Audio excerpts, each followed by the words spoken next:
it's Marie. Welcome back to my channel and to my messy table. Today I'm going to teach you how to use a drip coffee. I have here my Kapehanan Arabica drip coffee. I just need to tear it open at the top, open its sides, and place it onto my cup. Then I already have my boiled water, which I will simply pour over my drip coffee.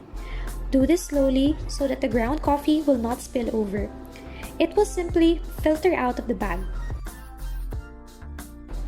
I realized I need to make this video because 1. I had to explain to my mom how it works, and 2. So that more people can appreciate how easy and convenient it is to use drip coffee. There you have it! I hope you enjoyed my short video.